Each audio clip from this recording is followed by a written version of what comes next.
À défaut de faire une grande saison, Manchester United aura au moins permis à Liverpool de s'assurer le titre de champion d'Angleterre. En tout cas, le nul infligé à Arsenal hier, un but partout, oblige Arsenal à se retrouver à 15 points du leader qui est Liverpool, qui a souffert de finir par s'imposer à Southampton, 2-0. En Espagne, le Real a profité du fait que le Barça ne jouait pas pour revenir à hauteur et l'Atlético a perdu, a craqué dans les dernières minutes face à Retafe. L'Italie, la course au titre se fera entre trois clubs. Leader qui est en tête avec 61 points, le Napoli deuxième, 60 points, et l'Atalanta de Bergame, troisième, 58 points. La Juve, qui est à 52 points, a perdu largement face à l'Atalanta, et je crois qu'ils ont dit adieu au titre. Nous débriefons donc le week-end sportif en Europe, madame, monsieur. Bienvenue au Christ. Bonjour, Bateau. Bonjour Raymond, bonjour à tous les amoureux des prismes, surtout aussi à ceux qui aiment du foot. Comme tous les lundis, on se retrouve avec nos abonnés, nos followers pour débriefer le week-end footballistique en Europe, l'Europe du football le week-end. La question que j'aimerais te poser d'emblée, j'ai donné un sommaire, mais nous allons y aller comme ça du coq à l'âne. Qu'est-ce qui a retenu ton attention ce week? C'est un peu dur de répondre à cette question parce qu'il y a eu des règlements de situation presque dans tous les championnats. La Bundesliga qui m'a surpris avec 3 défaites des 3 cadors qu'on attendait voir gagner quand même. Bon, Dortmund, bien sûr, on l'appelle cador juste parce que, par nom, mais juste parce que cette saison, ils sont presque méconnaissables. Mais c'est par contre la prestation de United face à Arsenal qui m'a quand même plu parce qu'ils ont quand même sorti beaucoup de griffes. Ils ont quand même prouvé qu'ils étaient Manchester United. Bon, revenons donc à ce match Arsenal-Manchester United. Est-ce que, quelque part, Arsenal n'est-il qu'un club d'enfants?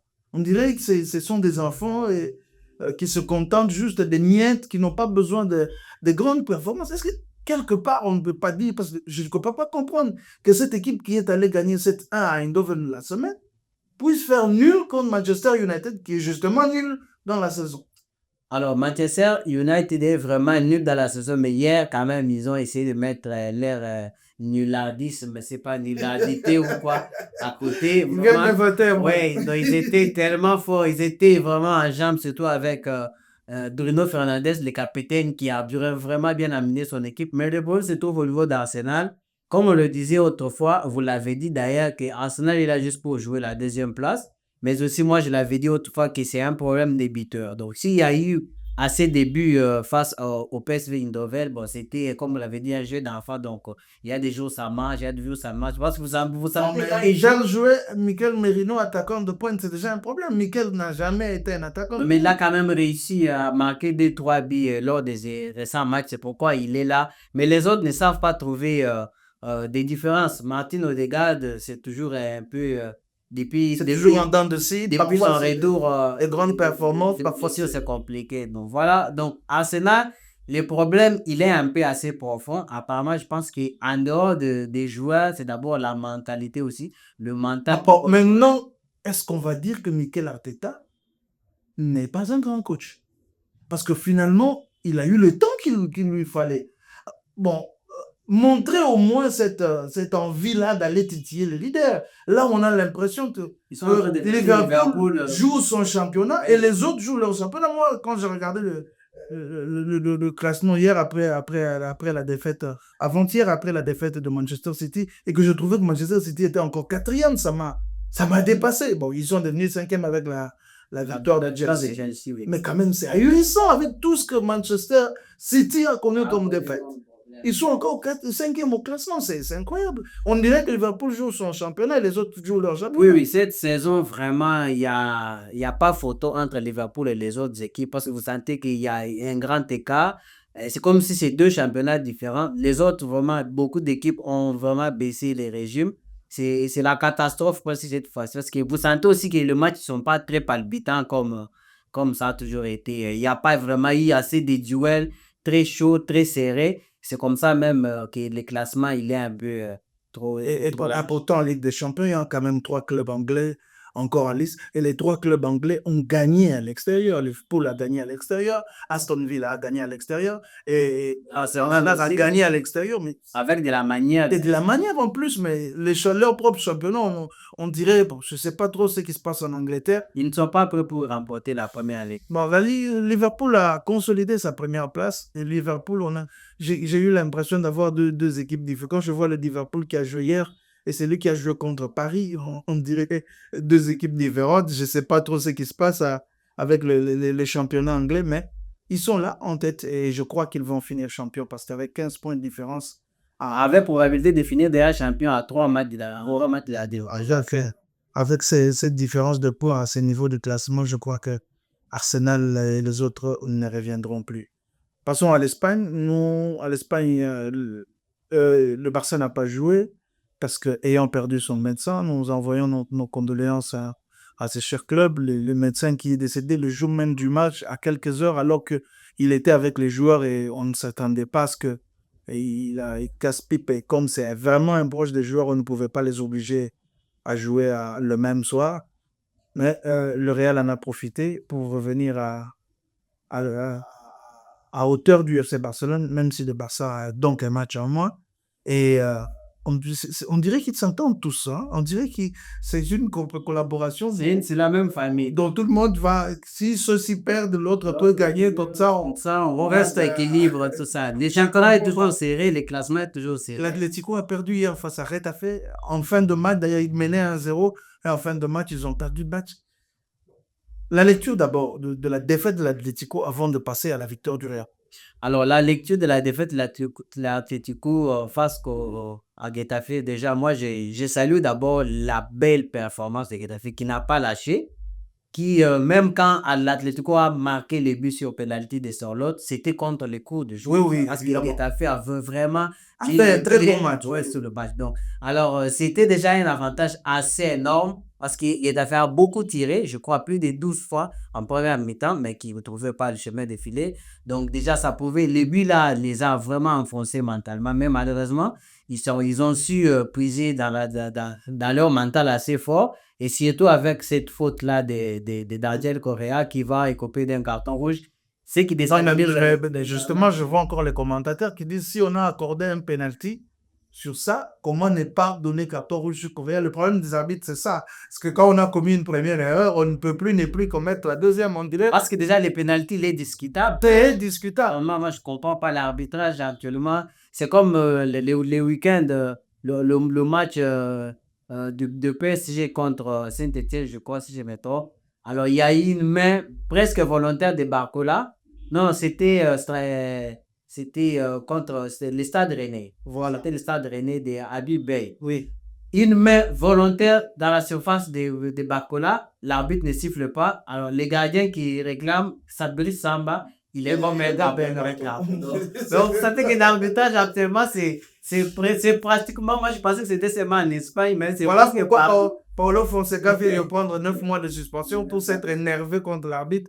Et pourtant, les arbitres commettent des erreurs. Alors, déjà, Simeone accuse l'arbitrage pour la défaite d'hier. Et pourtant, c'est son équipe qui n'était pas. Non, mais c'est un principe. Messieurs les parieurs, je vous donne ce principe, vous le retenez et vous allez l'utiliser chaque fois que vous voulez parier. Quand une équipe a joué à l'extérieur en Ligue des Champions et que le match de championnat suivant, elle joue encore à l'extérieur, cette équipe gagne difficilement. C'est très rare que cette équipe gagne. Et tenez ce que je vous ai dit, analysez les matchs, vous me donnerez raison. Continuez. Alors, Simeone accuse l'arbitrage, surtout pour les cartons rouges qui a déstabilisé son équipe. Mais tout ce que je comprends pas, que Correa n'est pas défenseur. Il n'est pas défenseur. Il est d'ailleurs attaquant le match d'hier. Donc, déjà, de toutes les façons, ce n'est pas le premier match qu'une équipe joue à 10 contre 11. Et d'ailleurs, c'est pendant combien de temps? Combien de minutes? C'est pas comme si c'était pendant 1 heure de jeu ou 45 minutes. Non, c'était quasiment après la 80e minute que Correa a eu un rouge. On ne peut même pas compter ça. Alors, je sens que parfois, on essaie de plébisciter le coaching de Simeone, mais on essaie d'oublier que les victoires sont plus favorisées par les éclairs de certaines individualités. Tel Drexler et Alvarez, Quand ça ne marche pas, c'est C'est tout. vrai. Hier, Hier, Alvarez a sorti, Griezmann est Griezmann est sorti. sorti. Donc, c'est C'est ça. fini. Donc, et le Real qui s'impose 2-1 face au Rayo Vallecano. Moi, bon, je le dis, je regarde le match d'hier. Je me dis, mais c'est quoi ce problème? C'est quoi le problème? Moi, je connais le problème du Real Madrid, c'est que le Real ne peut pas jouer en équipe. Ça, on le dit depuis le début de la saison. Le Real ne sait pas jouer en équipe. Le Real compte sur cette individualité. Et le fait, l'individualité Mbappé a carrément détruit les autres individualités qui jouent en équipe. Bellingham, comme hier, par exemple, tout le match, vraiment, il est passé à côté parce qu'il n'a pas su trouver. Non, le sa problème, place. c'est que à force de vouloir performer, d'avoir des stats, Mbappé oblige ses autres coéquipiers à faire pareil. Les autres coéquipiers de Mbappé font pareil. Quand vous regardez Vinicius, moi je vois encore ce raté de Mbappé à 2-0, où il croise le ballon au premier poteau pendant que Rodrigo est tout seul au deuxième poteau. Et je vois encore les gestes de Rodrigo qui lui montrent, mais je suis seul là. Il suffit que tu me lâches le ballon et je marque. Donc, à vouloir performer, à vouloir faire des stats, parce que le match de Mbappé hier, c'est une catastrophe. Mais je me souviens qu'il y a 2 semaines, Et même les les buts, Français- c'est un coup de chance parce que c'est un compte c'est un favorable. compte favorable. Les Français ont eu le toupet de dire que Mbappé et Salah étaient les 2 meilleurs joueurs du monde. Imaginez-vous, avec la saison que Salah a fait, et juste un mois où Mbappé a marqué 2, 4, 5 buts et puis un triplé. C'est qu'ils font aussi, c'est qu'ils font aussi avec Dembélé. Donc, juste pour les quelques buts qu'il a marqué depuis le match. Moi, je suis fan du Real, mais je trouve que ce joueur, même Vinicius, n'est plus le même à cause de lui, parce que maintenant, Vinicius veut performer, il veut avoir des stats, il veut marquer des buts, et ça détruit son football. Malgré qu'il est toujours bon, mais maintenant, les choix qu'il fait ne sont plus assez bons parce qu'il veut, lui, le but qu'il marque, moi, je ne suis pas d'accord. C'est beau, c'est légendaire, on en parlera, ça restera dans les génériques des émissions. Mais c'est parce que c'est bon, parce que ça a fini la course dans le pré. Et puis, ça serait un gâchis énorme. Mais là où je lui donne peut-être raison aussi, c'est que il n'y a pas eu d'appel aussi pendant qu'il fait. Il n'a pas eu pendant qu'il fait tout ce tour-là, il cherche un numéro 9, il demande le ballon et il n'en a pas. Mbappé, quand il est devant la surface, il reste devant la surface. C'est Bellingham qui va. Donc, c'est Bellingham qui joue derrière Mbappé, qui passe, qui va dans la surface pour faire les appels de numéro 9, pendant que Mbappé, lui, là, il ne bouge pas. Il est devant la surface, il attend qu'on lui donne des ballons pour qu'il frappe. Alors, moi, je pense que ça se résume sur cette envie des Real de gagner. Tant qu'on gagne. Ouais, le problème, c'est que tant qu'il gagne, on ne va pas voir. Mais on ne voit pas vraiment tout. Mais moi, je vous l'ai dit souvent. Quand l'équipe gagne et quand l'équipe perd, moi, je ne gagne rien. Moi, je suis juste fanatique du football. Donc, quand je vais devant la télé, c'est pour me régaler, c'est pour quand même crier sur certaines actions qui me plaisent. Donc, voilà. Donc, le football, c'est ça d'abord pour moi. Les victoires, oui, mais qu'on essaie d'abord, c'est des grands réals, qu'on essaie d'abord de produire quand même un football assez beau à voir, comme ça. Par exemple, le match des Chouameni. Moi, je ne le vois pas. Je ne le vois pas. Donc, ni était la présence de Rodrigo et de Modric là, hier. Non, mais quand vous voyez un peu le match contre l'Atlético, quand il n'y avait pas Modric, quand on a essayé de mettre Camavinga et Tchouaméni en milieu récupérateur, ça a été. C'est mon Seigneur. Ouais, Carlo Ancelotti, c'est un très bon manager. Il sait manager les hommes, mais il ne sait pas mettre une structure tactique sur place, sur pied, parce qu'il compte sur les individualités. Il pense vraiment que ces joueurs-là qui sont devant feront toujours un exemple. Je me souviens d'une de ses conférences de presse où il dit marquer des buts n'est pas un problème avec ces joueurs-là. On finira toujours par marquer des buts. L'essentiel, c'est de savoir bien qu'il faut. Et effectivement, c'est ce qu'il fait hier contre le Rayo Vallecano. Il sort au Rodrigo pour faire entrer Camavinga. En fait, il fait des changements défensifs alors qu'il mène d'un but contre le Rayo Vallecano. Ce qui a fallu égaliser. Ça fait honte. Ça fait honte pour le Real Madrid. Passons à l'Italie. L'Italie, l'Inter tient. Le Naples met la pression derrière. Un Naples qui n'a pas de Coupe d'Europe à jouer, donc focus sur le championnat. Là, on connaît Antonio Conte et lui, il aime bien gagner les championnats. En Europe, il ne faut rien. Mais quand c'est pour les championnats, il gagne. Il a gagné avec l'Inter, il a gagné avec Chelsea. Il a gagné avec la Il Juve. a les secrets, il sait que c'est la constance, non? Là, il est en train de mettre la pression sur l'Inter Milan pour gagner le championnat. La Juve de Thiago Motta a perdu 4-0. Je le regarde encore en conférence de presse en train de dire qu'on s'est pris des buts en contre comme une équipe de gamins. Est-ce qu'on peut dire que Thiago Motta, c'est un peu comme Mikel Arteta? Ils ne sont pas capables d'atteindre les sommets. Ils font un beau football, ils font avec de bons joueurs, mais titiller le sommet, c'est un problème pour eux. Moi, je pense que c'est le cas est un peu différent avec Thiago Motta parce qu'il n'a pas l'effectif qu'a Mikel Arteta. Donc, Arsenal a quand même un très beau effectif, assez solide. Par contre, la Juve, moi, je pense que c'est l'effectif qui pose problème. Parce que si vous regardez le match, ils n'ont pas, ils n'ont pas existé dans ce match, surtout en première mi-temps. L'IT était marqué, les portiers, non, les portiers, Matteo Di Di Lorenzo. Gregorio. Di Gregorio, pardon. Di Lorenzo, c'est Il a fait beaucoup d'arrêts, vraiment beaucoup. Si le match s'est terminé, si la mi-temps arrive à 1-0 seulement, je pense qu'il a vraiment fait beaucoup Il a de fait un grand match. Vraiment un grand match. Vraiment. Alors moi, je pense que les problèmes, ce n'est pas seulement Thiago Motta, parce qu'il faut aussi qu'il y ait... pour tous les clubs n'ont pas des grands entraîneurs, mais quand même, il y a certaines individualités qui essaient quand même de... Oui, oui. Un peu comme ce qu'on vient de dire sur le Real. Sur le Real, C'est-à-dire, l'entraîneur se concentre sur comment on va défendre. Pour l'attaque, les joueurs se débrouillent. C'est ça, donc voilà, la Juventus n'a pas existé hier. Vraiment, c'est déplorable avec tous les joueurs qu'il a, mais surtout aussi avec les mercato qu'ils ont fait avec des nouvelles figures qui n'ont pas vraiment des kilos de mettre le pied sur le ballon devant des grosses équipes. Donc, c'est ça le problème.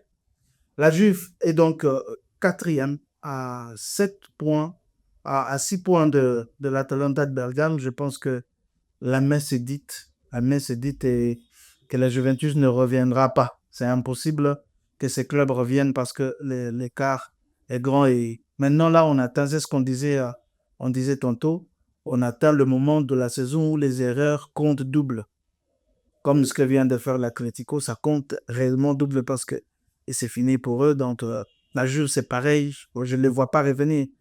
Et l'Atlético, le pire pour l'Atlético, c'est qu'ils affrontent Barcelone le week-end. Je ne sais pas comment. Ils jouent le Real le mercredi et Barcelone le week-end, ça va être. On l'avait dit, c'était les 6 semaines le plus chaud de l'Atlético. Je crois que avoir perdu face à Retafe a été vraiment Une très mauvaise opinion. une très, très, très mauvaise opération.